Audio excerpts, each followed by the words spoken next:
you're in for a treat. We've got Jake Selley on the show for a second time. The reason I wanted to bring him back on to the podcast is because he's just completed the Live Hard program. And there's so many lessons from this. There's so many lessons that I think can be applied to your daily life, but also if you've ever been interested in what the Live Hard program stands for, what it's all about, you may have heard of 75 Hard by Andy Frisella. This is a tool. It's very much if you're in a rut and you want to change your life, you want to become something more. You know that you've got yourself into perhaps bad habits, or you're not acting consistently on a daily basis. 75 Hard can help you with that. I know because I've attempted it. Now, the word hard is realistic. It is hard because it's requiring you to do the same things, the same sets of things, 75 days in a row. Now imagine doing that for the rest of the year. That's what Jake has done. And it gets tougher as you go through the program. Phase 1, phase 2, phase 3. But the biggest thing, and the reason I'm so proud of Jake, is all of the way that this program is designed to actually break you. And you actually become a better version of yourself because of it, because you have to break through some of the patterns and things that are holding you back that you may have gravitated towards all your life until up to this point, where in order to continue on with 75 Hard, you have to find a new way of operating. You have to seek that uncommon excellence. And that's something that Jake draws upon and talks about in this episode. Now, it's a really good conversation. I think you're going to love it. And I'm really, again, proud of Jake for what he's accomplished in the last year and who he's become, how he's challenged that idea of perfectionism, something that I think he would have gravitated towards, that really high standard, which is really important, right? Being able to operate at a high standard and then understand what is holding you back and then continue on higher, even further. And so that's what 75 Hard enabled him to do. And really, it was how he took it. It was his response to that situation within 75 Hard that allowed him to grow through this. And the growth is what got him to the goal. The growth is what allowed him to become more. The growth, as he stepped through that and he went through those hard times, those experiences, those mentally tough times, those physically tough times, those spiritually tough times, to become everything that he has within him. And we've all got so much potential within us. We've all got this ultimate power within us. And so, without further ado, let's get on with the show because it is a cracker. So listen up, guys, and take it away, Jake.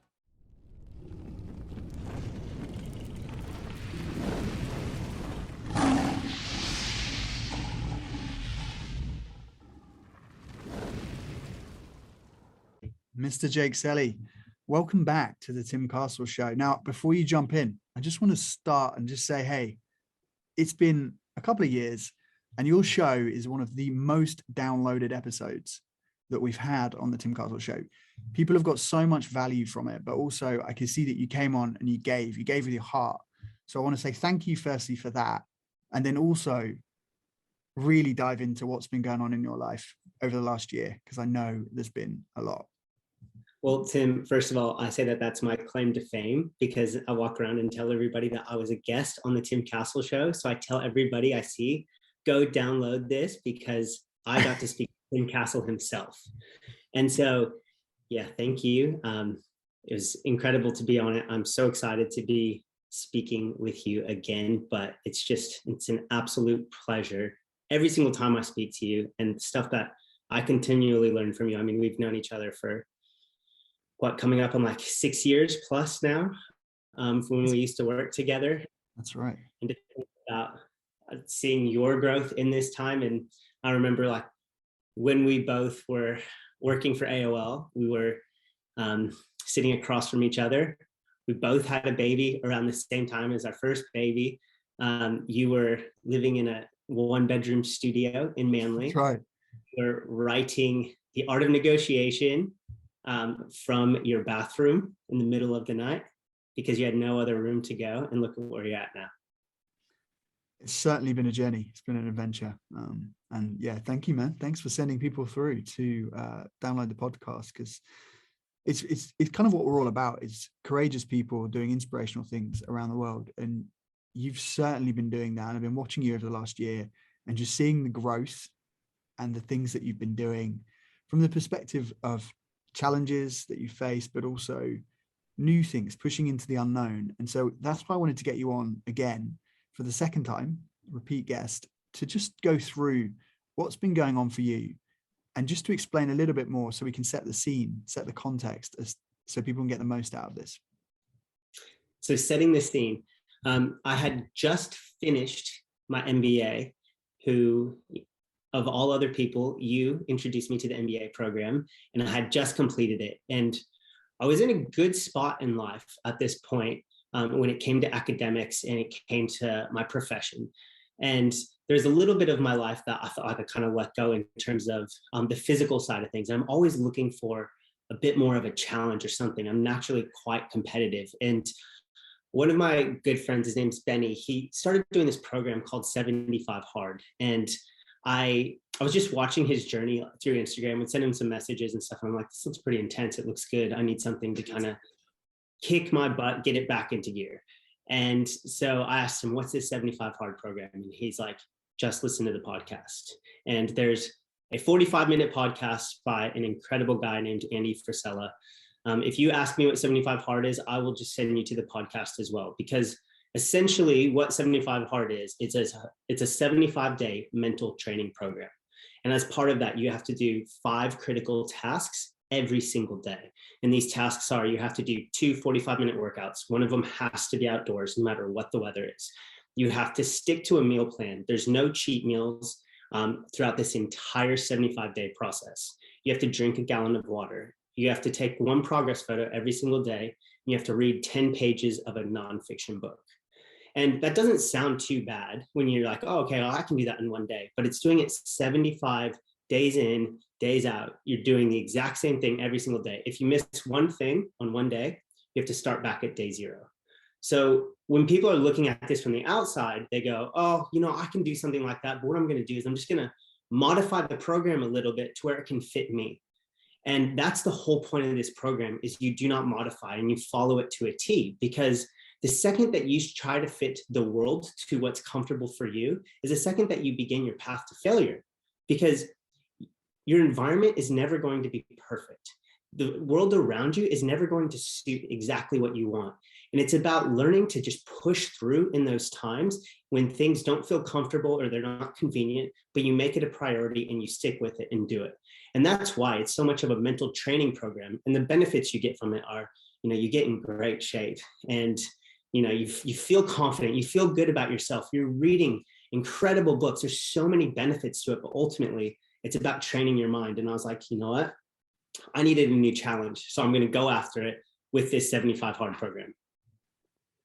Damn. So you exploded on the scene with 75 Hard. Can you just say that bit again about not fitting the world and what that, because I think that was really important. You said something so good around not bending, not fitting into the world. And what was that? So your environment is never going to be perfect. And when you try to cater or to wait to the right time when your environment is perfect, you'll never actually start.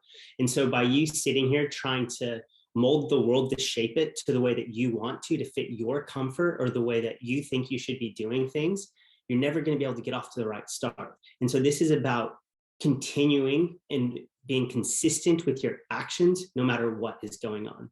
So this 75 days, you go through, it feels like a marathon in it. 2 workouts a day, every single day. In Sydney, we're going through La Nina right now. And there's days where it's just absolutely pouring rain. And I'd still have to get up and go do a 45-minute outdoor workout. You're sitting there, I'm doing like rows facing the sky. I feel like I'm putting my head under the shower because I'm getting just absolutely drenched. And in the moment, you realize how crazy it is. And you absolutely love it. But it's about, being able to be consistent and train yourself when other people won't do it. And so this program, you go through so many ups and downs in it. I remember I had a situation where I caught food poisoning one day, and this was on the day 26. And I was like, I'm far enough to where it's like, I don't want to restart, because 26 days is a lot of missed days. And I still need to do 2 workouts a day. I still need to drink a gallon of water. And I was like, I just got to keep going. So literally on my second workout, I'm walking back from this outdoor gym that I went to, and I was vomiting in the bushes. And with, just that time of where you just want to lay in the fetal position on your bed, be completely comfortable, and being able to push through it in that time, and knowing that, I wasn't perfect. I didn't have to be perfect in every single workout, or be able to perform like I would want to in my mind. But the thing is, just showing up consistently every single day is such a key piece that you get out of it. I think that's a big piece you just touched on, is the perfection aspect. And there's so much we could dig into right there. But can you just talk a bit more about the lessons you learned from perfection? And because I know you very well, so I know that you do everything to a very high standard. You don't bring your standard down to where you're at. You rise to meet the level of your standard. So from thinking from the outside in to how I know you, something like this, and other people listening to the show, is how does that challenge you? What are some of the challenges that come up, and how did you break them down? Because I think it can be quite daunting to face 75 days of consistency and getting started. Like you said, day 26, something comes up. How did you break that challenge down? You have to take it day by day, and you have to learn to be consistent through the emotions. And if you follow your emotions, you will fail it. And so you have to follow what you put in motion and what you say you're going to do. And a key piece of this program is developing trust in yourself with this, because before I started it, I said, I want to complete 75 hard. And so if I was to quit, I would be breaking my own word. And how would I expect other people to trust me if I can't trust in myself with the things that I tell myself? And so as part of this kind of wanting to achieve excellence and try to achieve perfection in it, it was a huge lesson. We'll go through a bit of a story time, because 75 hard just ended up being the first component of this program, which 75 hard is a part of the Live Hard program. And this lessons around the perfectionism part, and actually breaking the bad parts of that in me, came throughout the entire year, because 75 hard fits into what's called the Live Hard program. And the Live Hard program, after you finish 75 hard, that's just a boot camp. Then you have 3 other phases that are 30 days long, and you have to do different things within each phase to be able to achieve it. And I remember specifically in phase 1, I had injured my back to the point where I could barely walk. And for me, being this, like, I want to achieve 100% of my effort. I want to be able to give everything I've got and achieve something with excellence. I couldn't do that during phase 1 because of my back injury, but I didn't quit. And so learning that I don't have to show up and be perfect every single time, but giving the best of what I've got with my limitations in that moment was a huge learning for me. So there was days where I could barely walk because of my back injuries, like going down my legs. So I had to figure out different ways that I could still be exercising and still continue to get those 2 45-minute workouts in every single day. And so there's a huge key component there. But I'd say the biggest learning around this perfectionist piece came in phase 3.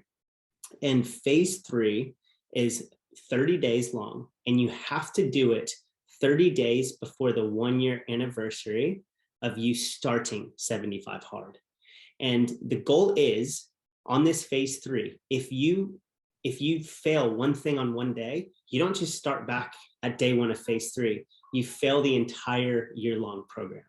So it really is about trying to achieve perfection in making sure that you're winning the day, accomplishing your critical task that you set every single day to achieve. And as I was entering this, like, I felt like I had done really well throughout the entire year. In the full 11 months leading up to this, I'm a completely different man in so many ways.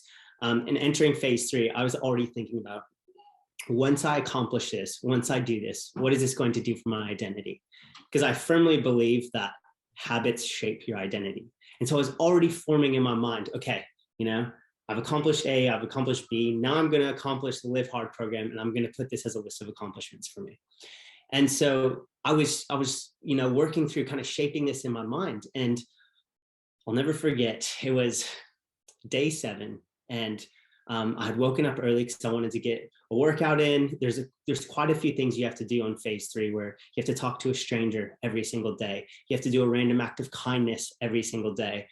There's additional components to it as part of your critical tasks. And so I've found that in order for me to be successful, I need to be intentional with my day. I start it early in the morning, And I try to get as much done as I can first thing, because if I can be proactive in that time, I can set my day up for success. And so I was off to an incredible start early in the morning. It was 6 a.m. I'd already finished a workout. It had just rained and there was trash everywhere, kind of around this park. And I was like, you know what? I'm going to clean up the trash in this park. So I'm going around, I'm picking up trash, and it was like pretty gross because it was all wet. And this random guy comes up behind me and he kind of looks at me. I was like, oh, maybe I can talk to this guy. This could be my, talking to a stranger for the day. So I started a conversation with him. He's like, I think I have some hand sanitizer here. I saw you picking up trash. That was really nice of you. So we started this conversation, had a good 5-minute conversation. I'm walking away and I'm like, wow. So I've done my random act of kindness. I've spoken to a stranger. I've already done my workout. So I start to go off and do these checklists. And as part of this program, this guy, Andy Frisella, has this app where you can check every single day when you've done something wrong. And when I opened the app, it gave me this notification saying, did you fail yesterday? And I was like, I didn't fail yesterday. Of course not. And so then I go in, click through it. And one of the things is you have to add your photo from the previous day. So I go in to my phone and I go to add my photo, and there's no photo there. And my heart just sank. I was like, no, something's wrong with my phone. Like, of course I took a photo. And then I realized we had faced a situation with my son, and there's a family situation that went on, and I forgot to take a photo on day 6 of phase 3. So what did that mean? It meant I failed the whole Live Hard program. And what did that do to this perfectionist mentality, this perfectionist identity that I was creating? Oh, it angered me. I got so angry in this moment. I went through literally all the stages of grief that you can think of. Like right away, I got angry, or I was in denial. I was like, no, this is impossible. There's no way I failed it, because I know that I will do these things. Then I got angry, and I was like, I got angry at the program. I got angry at Andy Frisella. I was like, who is this stupid guy? Like, why would he create such a dumb program? I'm getting so angry at this. And this is all in the span of like literally 8 seconds. That's running through my mind as my mind is racing. Then I got to the point of just pure grief and depression. And I was like, I have absolutely failed this. And then I got to the point of acceptance. I was like, you know what? I need to accept it. And my mind started trying to justify, like, you know what? Maybe you could just forget that one thing because you've done everything else. Like, my mind started to try to justify messing up. And part of this program is you learn to just open up and you face the dark parts of who you are. And you face these insecurities that you don't realize you have. And I realized, in my life, I would try to cover up to keep a perfectionist looking mentality where everyone's like, Jake has his life in order. And I thought, no, I can't do this. I have to take radical responsibility for my actions, and I have to own up to it. Because I thought, I'll just cover this up and I'll just keep going. I'll finish the program. And I thought, I'm never going to be able to live with myself looking at this, being like, I'm saying I finished this program and I didn't finish it. I didn't win it. I failed it. And so the first thing I did is I said, I'm going to have to go tell my wife, because I thought, that's going to be my first step of taking radical responsibility and owning who I am. So I walked in and I said to Beck, I failed the program. I forgot to take a photo. And what did she do? She went through all the stages of grief just straight at me. And she's like, no, surely you didn't. Like, maybe, maybe it's just one photo. Like, you can just kind of work around it. And I'm like, no, this is exactly the lesson that I need to learn in this very moment. Is I naturally want to be that perfect person, but I'm not perfect. And I have to take radical responsibility and admit to it and admit that I failed it. So then it comes to this point of, okay, I still need to trust myself. I still need to be able to be true to my word. So I thought, if I fail it, do I just quit? And I'm like, no. Just because you fail something doesn't mean you quit. When you quit, that is when you truly are failing. And that is a long-term piece. But failing can be in a moment. It's how you respond to that. So I said, I'm still going to go through. I'm going to restart phase 3 tomorrow. I'm going to start on day 1. I'm going to do 30 days. And so I completed the Live Hard program because I did that full phase 3, but I failed it because I did not take a photo on day 6 of the last phase. So that all is the response to your perfectionist question. Wow, what a story. absolutely insane. Everyone should just rewind that few minutes and just watch that again. Every single moment of that is filled with nuggets of gold. So, was that the biggest lesson you learned from the program? And do you think it was meant to be that way? Was it the biggest lesson I've learned? There were so many big lessons throughout the program. That was one of them. This program, you face the dark parts of yourself. You go to dark places. You have to confront a lot of insecurities. You have to confront a lot of things that you naturally can just flow by. So it was one of my biggest lessons. And yes, I would say that it was very good for me, even though I still hate to say it.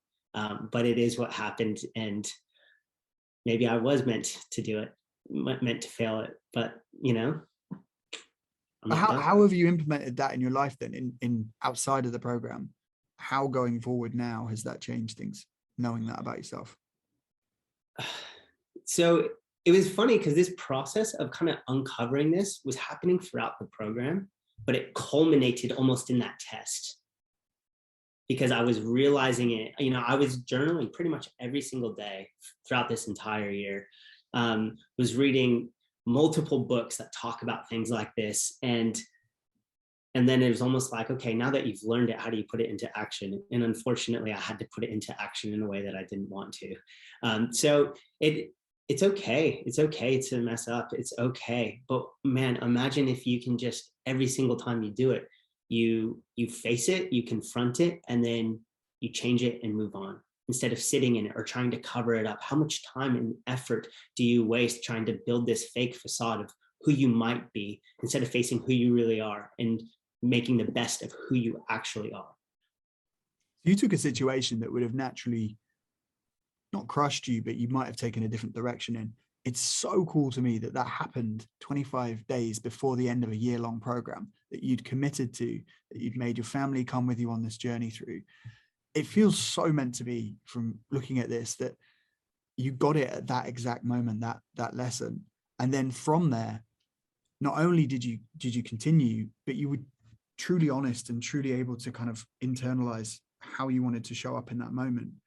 And now you can speak about it and share, because there'll be many people listening to this that would love to shove things that they've just done, they have regrets, or they just want to hide some stuff about themselves and present this really nice, shiny, squeaky clean image. And you doing it at this high level in a program that you've committed a year of your life to, that is not easy to do, that is way beyond easy to do, that confronts you, where you have to be fully vulnerable and open, and then boom, you get this moment. I think it's remarkable. I truly do. And I think it was life-changing, not only for you, but I think this will change lives. Your story in you've failing, live hard, but winning, live hard. If you get what I mean, like you've won and you've completed it, which is the mission. And through the failure, you've come through and learned one of the biggest things about yourself. And so you've got that trust. It's honestly, I mean, was that why you did it then? Was what brought you to this point to go, hey, I'm going to follow Andy Frisella, I'm going to do this program? It's not why I did it.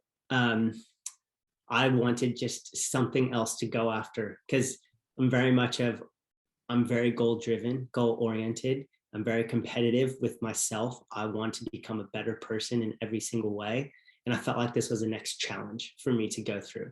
And I didn't know what I was getting myself into fully when I first entered it, and seeing the mental battles that I faced through it. And I think, the biggest lesson, like, yes, there's this perfectionist element to it, but the biggest lesson ultimately comes down to one word, and it actually fits with your book, Be the Lion, and it's courage.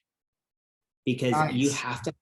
You have to have courage to have discipline. You have to have courage to endure. You have to have courage to face who you truly are. You have to have courage to be willing to change it. You have to have courage in so many different ways. And that's what it really comes down to.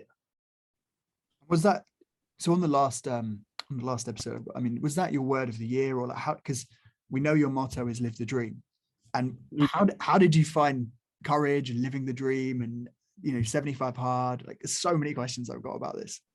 So I started the program in 2021, and my word for the year at that point was breakthrough.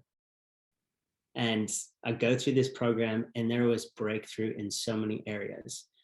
And my word for 2022 is courage. And ultimately, I had that huge test of having the courage to face myself and the deepest parts of who I am through this program. So how do you live the dream? Like, living the dream is part of being true to yourself and accepting yourself for who you are. And that takes courage to truly sit down and say, where are my vulnerabilities? Where are places in my life that I've faced traumatic events where I'm still sitting in the victimization of it? Where can I take extreme ownership and radical responsibility in this? How do I start to have courage to create excellence? And not just excellence, but I like to say uncommon excellence, because, anybody can achieve goodness. There's quite a few people who can achieve greatness.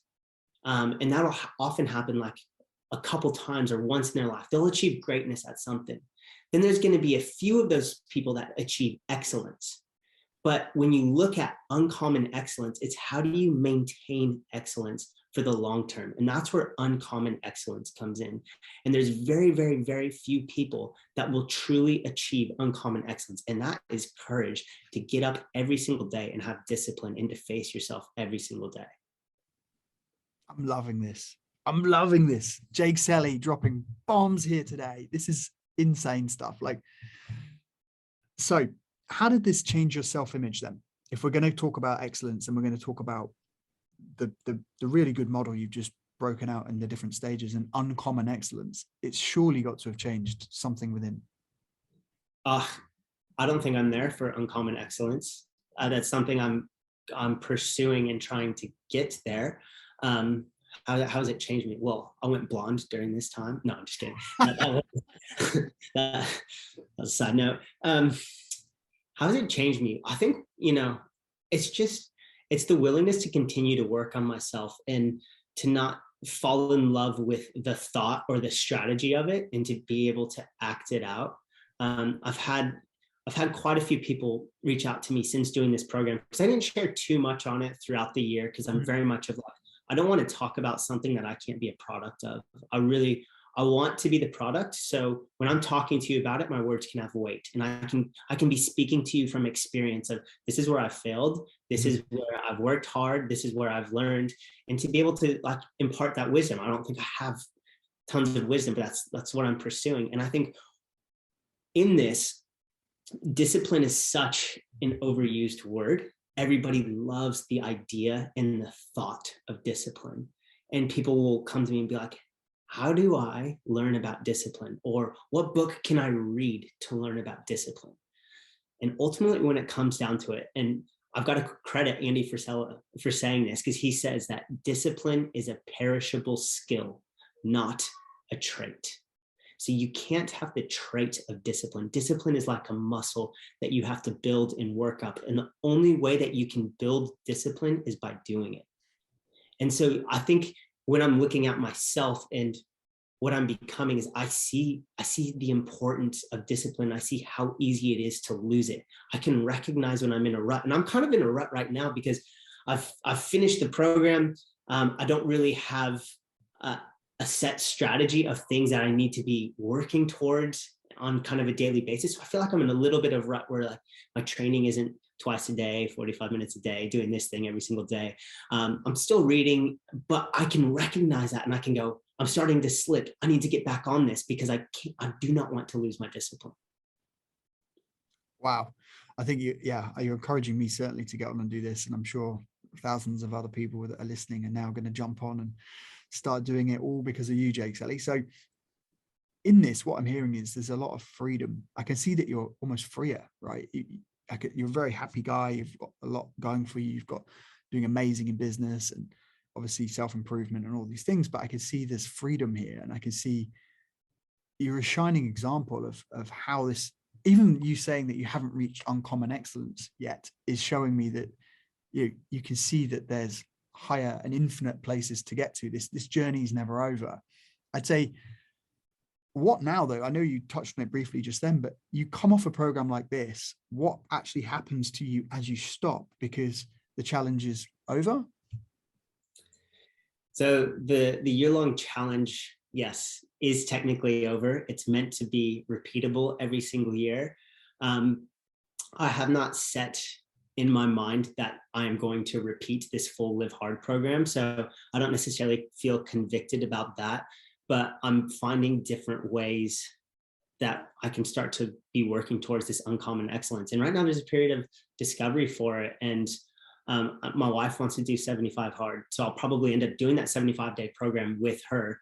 And I think it's something, it's so good that if you start slipping in a lot of areas, it's something that can just help get you right back on track by doing the program again. So it's something that's always there to have at your disposal. It's another tool in your toolkit to help keep and build the traits that you want to be working towards. So I don't feel convicted to do the full Live Hard program. I haven't told myself, yes, that I'm going to do it. I've told myself that I will do 75 hard when my wife does it. So she's kind of going through her own personal journey with it. I think it's going to come at the exact time when I don't want it to. And that's going to be perfect because it's going to be uncomfortable.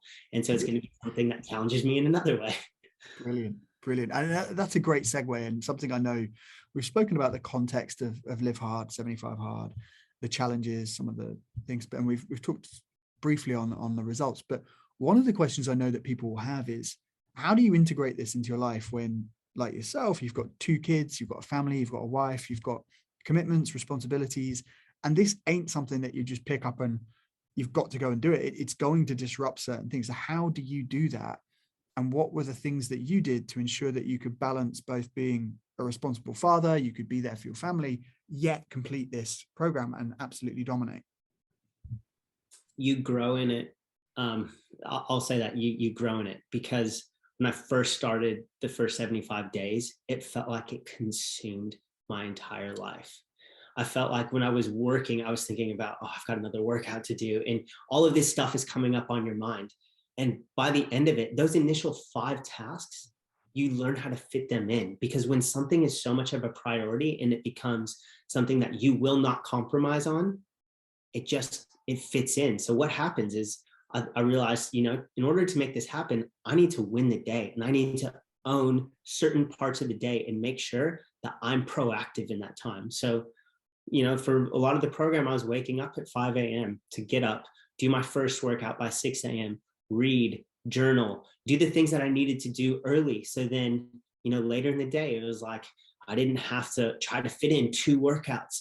You really be strategic about your time. You really start to own your time. And there was days that if you don't start like that, the rest of your day, you're trying to fit all of these tasks into such a small time gap, and you become frustrated, and you start to let it out on other people and stuff. And I think, it's such a good lesson about taking advantage of each individual day and trying to win it from the beginning. And when you can get out on that front foot, it's so much easier to be reactive about things, because you've literally taken your core priorities and you've done those first, and then everything else can fit in. It's like the common concept with Stephen Covey of being able to act in the important but not urgent box, because too much of our life feels important and urgent, or not important and urgent, and we act in that area way too often. And if we can sit in this box of the key important things that I know that these things will not have an immediate effect on me, it's literally like planting seeds, and it's going to be sitting in darkness for so long, but at the right time, those fruits are going to come out, and I will be ready to handle situations that I would not have been if I did not prepare for it before. Man, awesome. I know that I've heard it said that time management, there's no such thing. You can't manage time. You can manage your activities, and that's incredible. So it's all about your structure and your day. And I think another thing then is, yes, you've got your priorities, but what happens when they clash with the family, and how do you handle that? Is it like a negotiation? Like, did you go into this saying, I'm going to do 75 hard and then build up to it and do the rest of the program? Or I'm just wondering, like, how did that conversation go with your wife when you say, this is what I'm doing for a year, and it's going to take me to do this every day, and I've got to drink a gallon of water, and it's 11 p.m. and now I need to go to the toilet all through the night, like all of these things, because they're not easy things to do. But how was that conversation?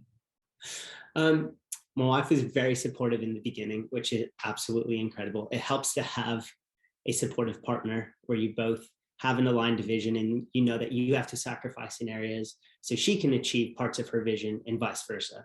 And so I told her, and it was more of, she was excited. Like, as a partner, you want to see your other half excel. You want to see your other half be the best version of themselves. And that encourages you so much in your relationship. That encourages you so much to be an example to your family. I know I wasn't planning on doing the full year program. For me, it was just 75 days in the beginning. And then once you start getting to the end of it, and you have a lot of time on your own because you've got these 2 45-minute workouts. So you're listening to podcasts, and I'm listening to Andy Frisella talk about the Live Hard program. And then it just all kind of falls together. And before you know it, you fail it on phase 3, just like me. So just try not to fail it.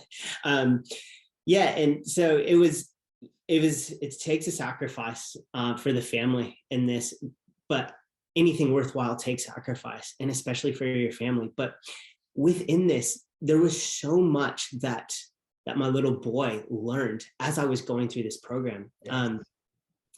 What's Ed Milet's quote where he talks about, with his kids, so much is caught, not taught? That's it.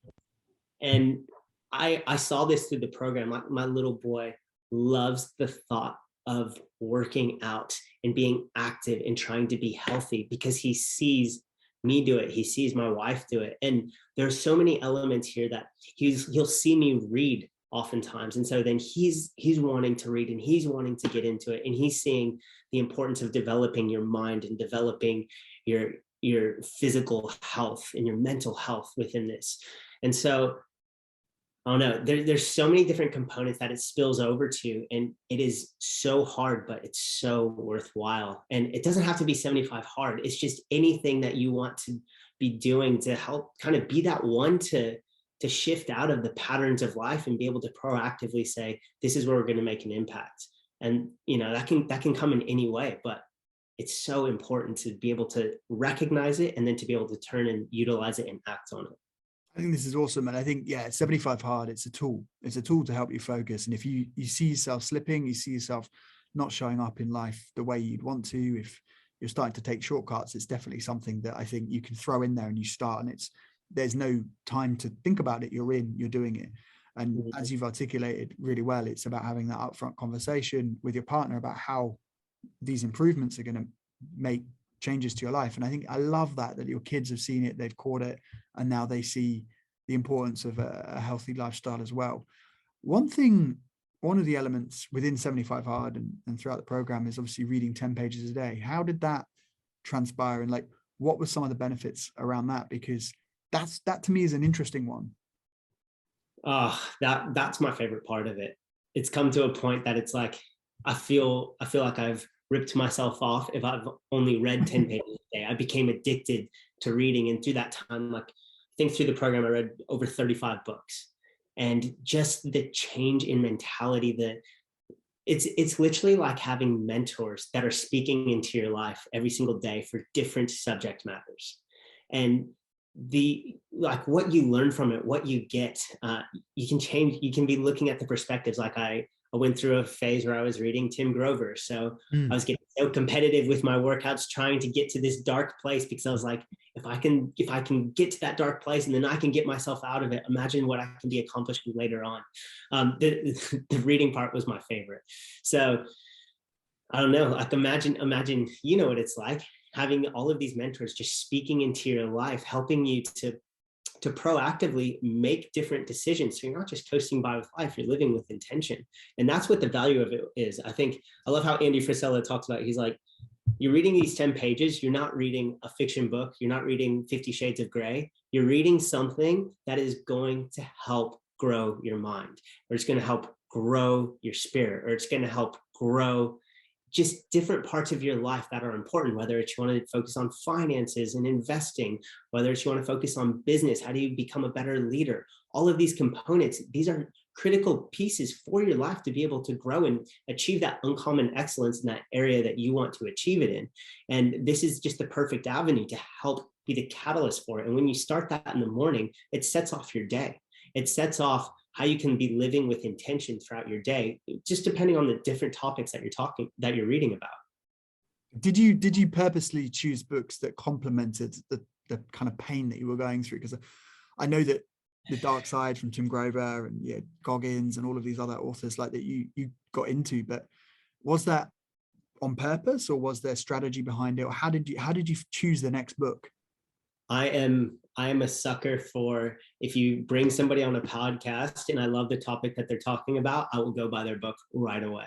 So I'm like the perfect podcast consumer in that case. And throughout this, I was listening to a lot of Ed Milet and Andy Frisella within these workouts. And I was like, they would be bringing Tim Grover on because he was pushing his book Relentless and was pushing Winning. And I was like, oh, wow, I need to get these books because I love basketball. I love sports, and just tapping into that. And then, people are sending you clips of David Goggins grabbing his leg with all of the atrophy, and he's still out there running 40 miles. And you're like, wow, okay, maybe my little back injury isn't so bad if he's sitting there with a broken leg, basically. So I don't know, it just kind of comes upon there. And there's different subjects that I proactively try to read about, but a lot of it is just getting the inspiration from things like podcasts. That's good. That's it. That's what we're here for. Business world then. How did this spill over into your business life? Well, imagine, so with 75 Hard, you have to do 5 critical tasks every day. Now imagine taking that and saying, I need to do 5 critical tasks at work. These are tasks that are strategically important that I continually will easily push off because I'll be, always fighting fires or be in a reactive position. But if I can take these 5 critical tasks to help move the needle for the long term, what's that going to do to my overall success? And so it gets to a point where you win the day and you write down these 3 to 5 critical tasks that aren't, it's not just a task list. It's not a checklist of, oh, I need to enter something into Salesforce, or I need to update my pipeline. It's, I need to reach out to this person for this reason. And, or it can be something, I need to prepare for this presentation, or I need to create a presentation on material that is going to be important. And when you start to get that in your mindset, the rest of business fits in.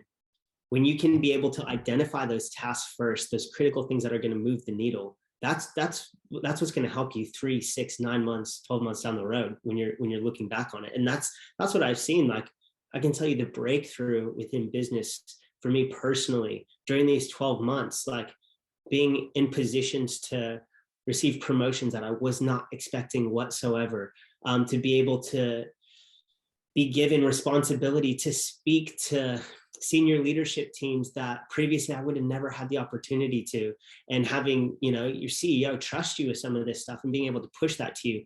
I would not have been able to be in the opportunity for that position if I do not focus a year earlier on these critical tasks that are going to help move the needle that I don't necessarily see the results for. Man, it's I can see how this has weaved its way in, and massive benefits in all areas of your life, both at home and at work, and just internally for your own self-development. So then moving this forward, and obviously we've spoken about all the benefits of doing this program quite religiously because of the massive change that it's had on you and your life.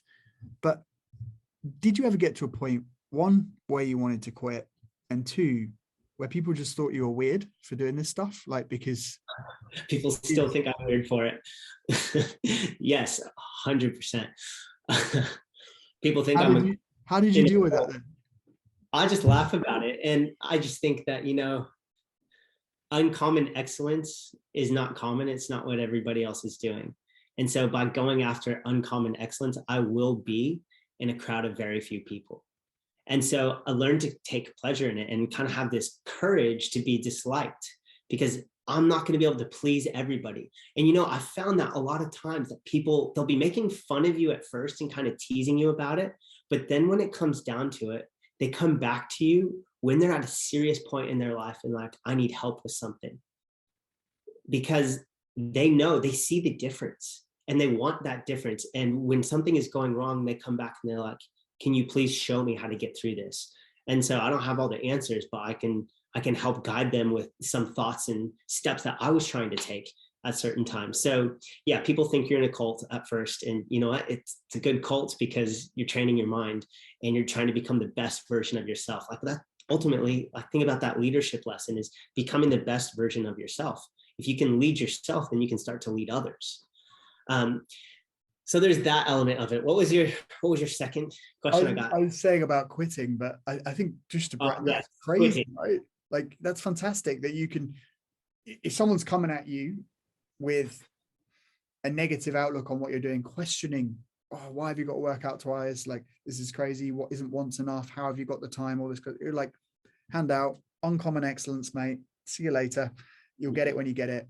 And you just keep it there. You don't let that into your life. And then what you found through all of this is that they come to you. They flip once they realize that the key thing is you did not stop. You didn't change your goal for them. You didn't people please, which I think is a really common aspect of what people are doing automatically without, like, they're giving in straight away. Oh yeah, it is a bit weird. Like, I am part of I don't really know what I'm doing. And those doubts and those questions come up, and then you start changing what you're doing to fit someone else's ideals. So that's really big lesson there that you just carried on in the face of it.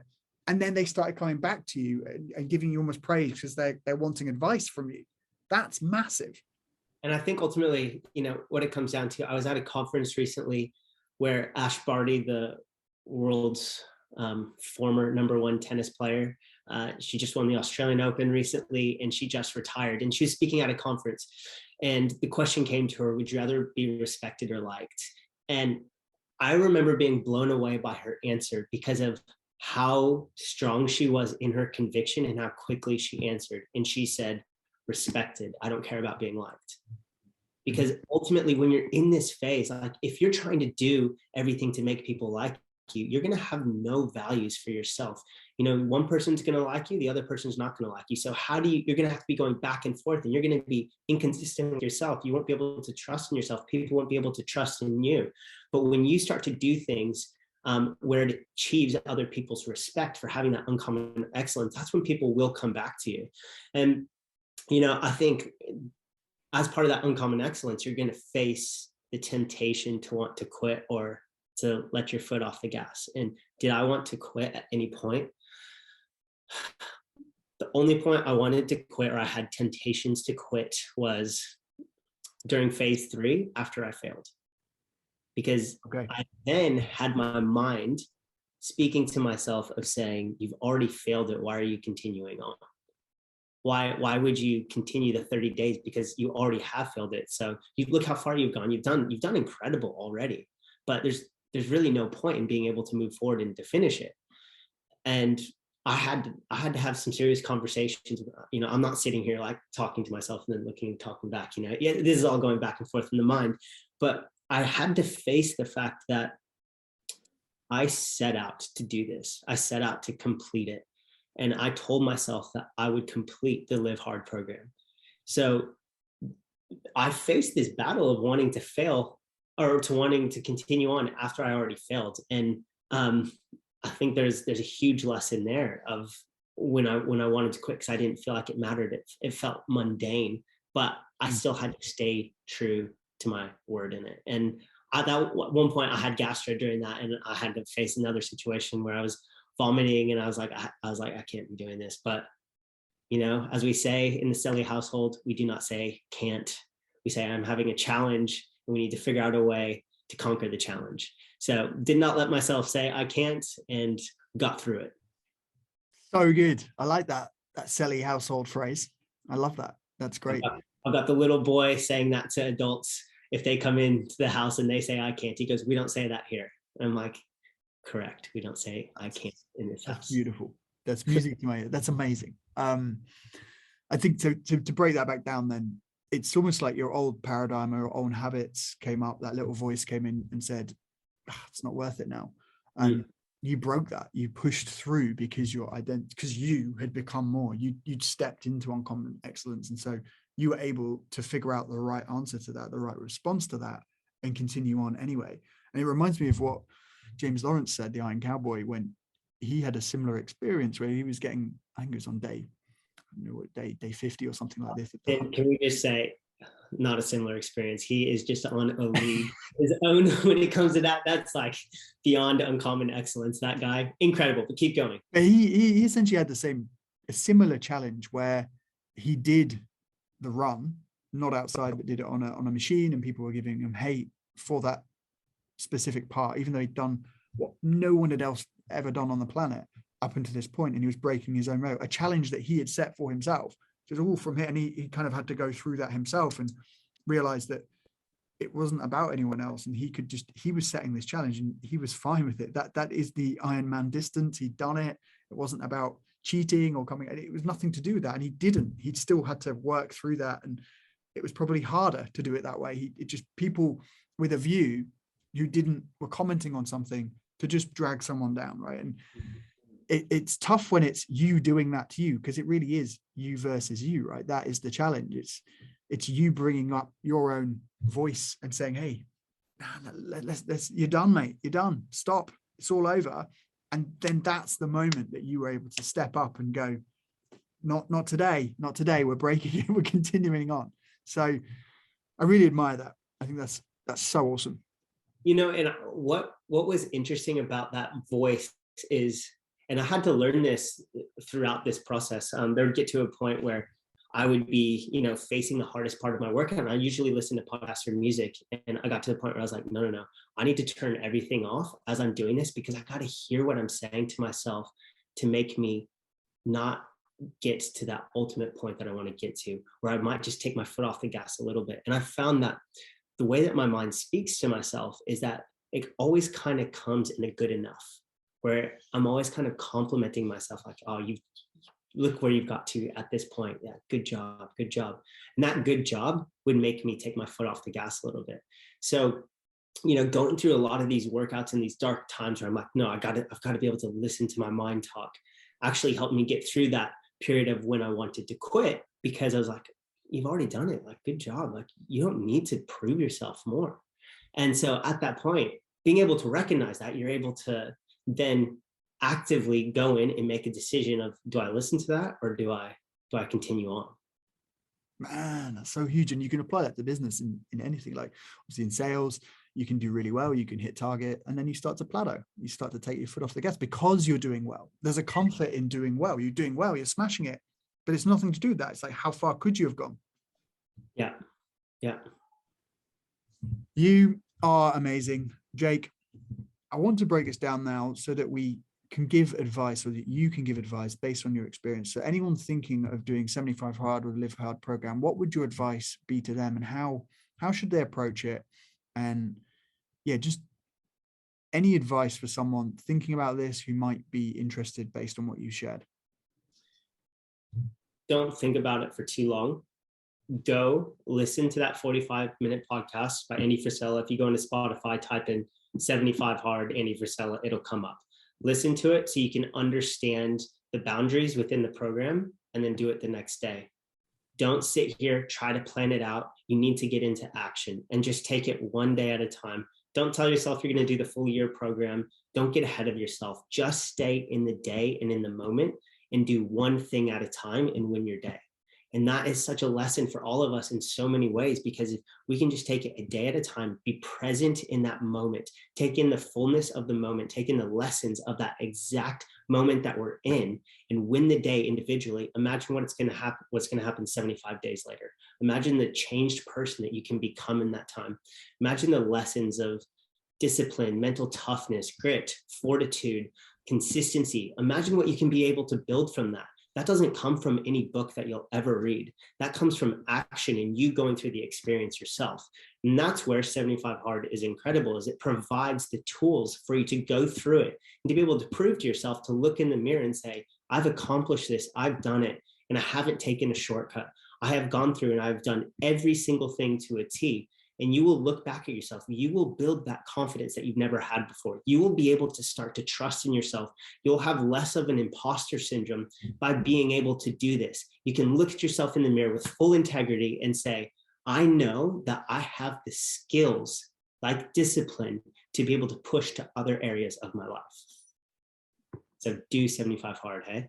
What a champion. What a champion. I mean, you walking, talking advert. I think I've got my phone out now. I've downloaded the app and we're going for it. But Jake, just from the bottom of my heart, thank you so much for coming on and sharing and just for bringing up all of these lessons, but also talking about some of the more vulnerable aspects as well as how it's created a life that is, living the dream. And I love that it still fulfills that motto of yours, that mantra that you have for your life. Like, you're truly an inspiration. You're truly courageous. You are living up to the 2022 word.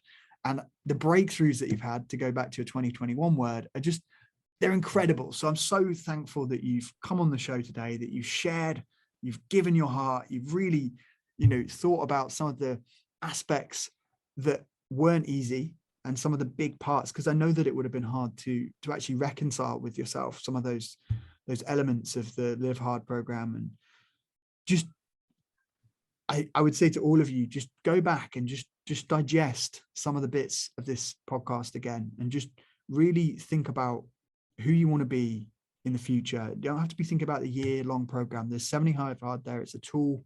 Jake, you're amazing, my man. And thank you. Thank you. It's an absolute honor to speak with you on this podcast, to speak with you on a daily basis. You inspire so many people, more than you actually know. And so I want to thank you for that and encourage you to keep going, because you are making so many valuable contributions to people's lives that I know you don't even get to experience on a daily basis. And it's because of the things you do that people are inspired to make better changes in their lives. So thank you for that. Oh, man. Thanks, buddy. All right, buddy. Talk to you soon.